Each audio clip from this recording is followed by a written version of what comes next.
तो अभी तक हम लोगों ने रिसिप्ट वाले पढ़ लिया था पूरा, और एक्सपेंडिचर वाला भी आज पढ़ लिया। ठीक है, आज हम उससे आगे बढ़ रहे हैं।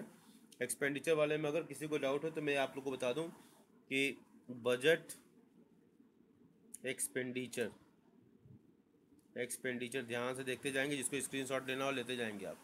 Budget expenditure, okay.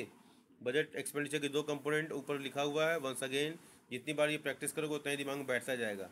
कौन कौन कौन सा एक्सपेंडिचर है? बोलो बोलो भाई।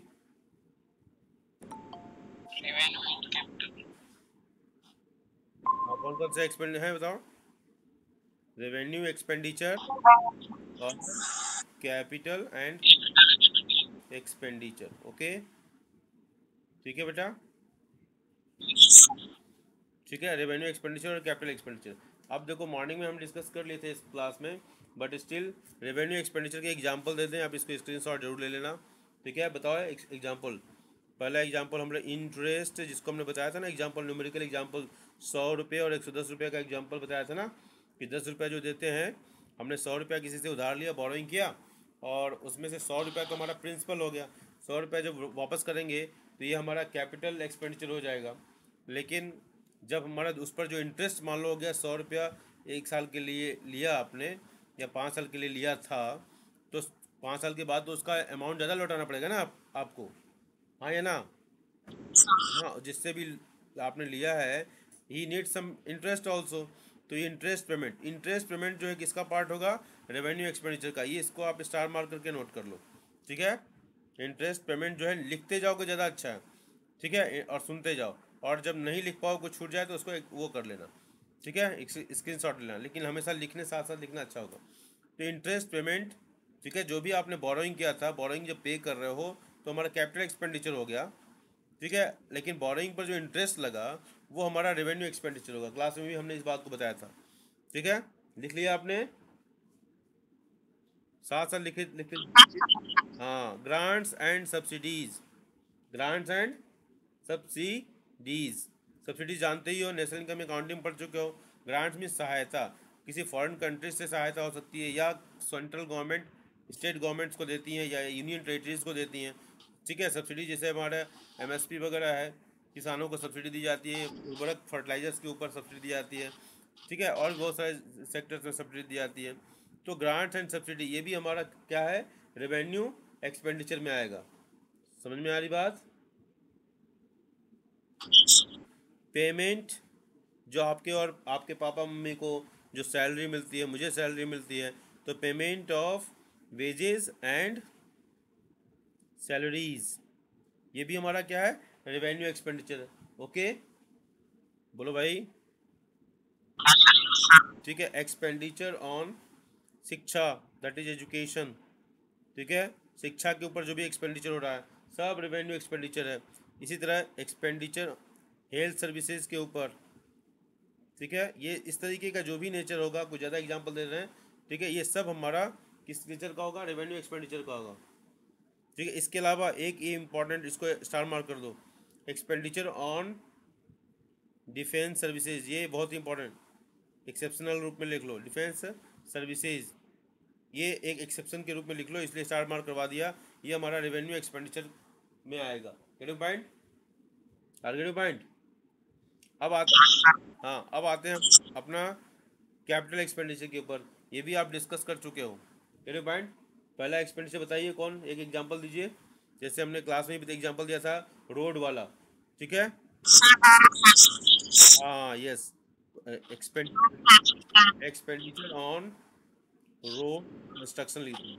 Kans TRUCTI on construction of roads, buildings etcetera. ठीक है, ओके। इसके बाद दूसरा बताइए, और बताइए।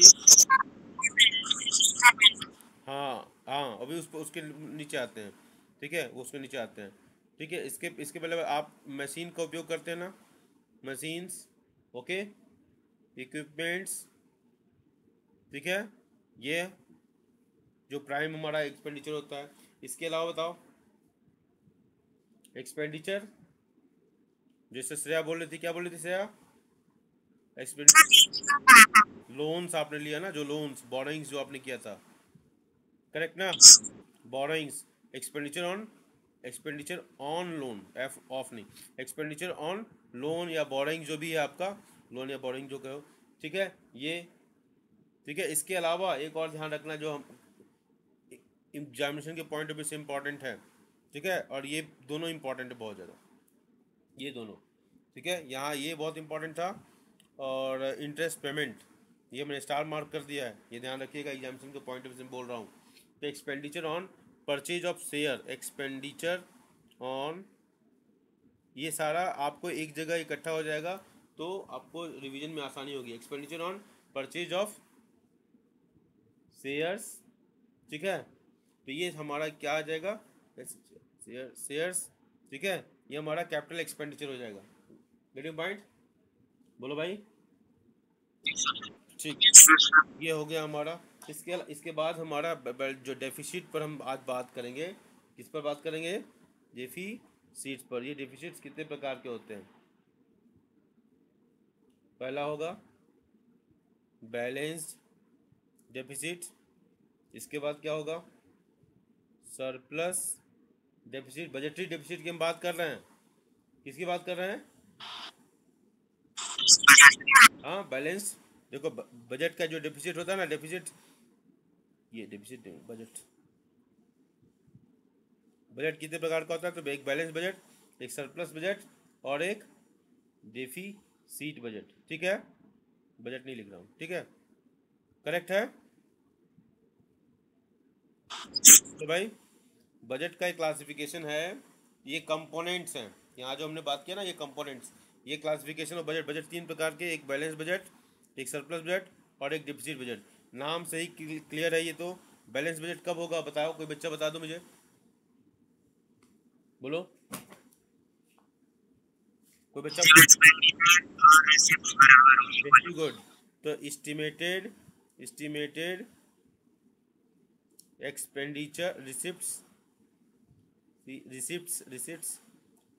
And estimated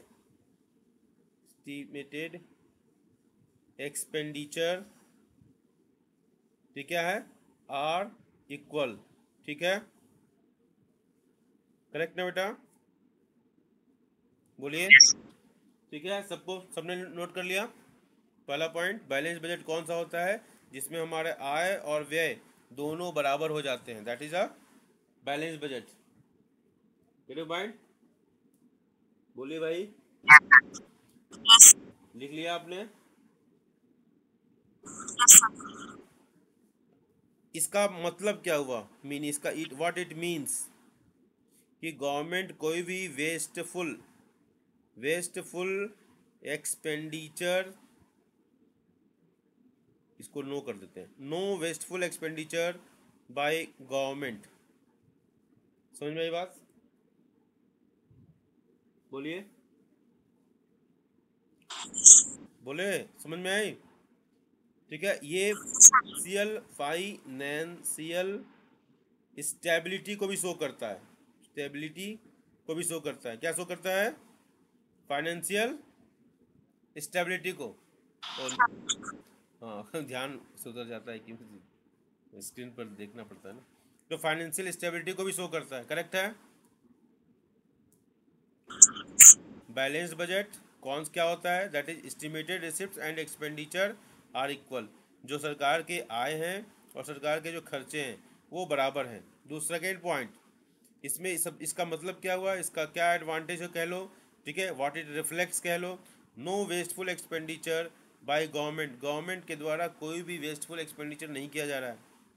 third point, financial stability, it also indicate the financial stability, clear है,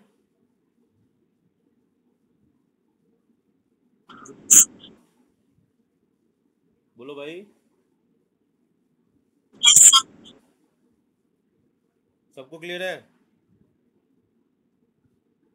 अगर इसको डायग्राम से देखने का प्रयास करो, ठीक है, ये डायग्राम से दिखा रहा हूँ, मान लो कि अगर हमारी इकोनॉमी फुल एम्प्लॉयमेंट लेवल के पास नहीं है, ठीक है, मान लो कहीं इधर उधर है, यहाँ पर है मान लो, ठीक है, तो हम अपने एक्सपेंडिचर को कंट्रोल करके हम इकोनॉमी को फुल एम्प्लॉयमेंट के आसपास ला सकते हैं, टारगेट बैलेंस बजट करके। समझ रहे हो? बोलो। हाँ, तो ये हम उसके लिए क्या पॉइंट लिख सकते हैं बताओ? It helps in bringing the economy which is near to the full employment level, to back to the full employment level. ठीक है।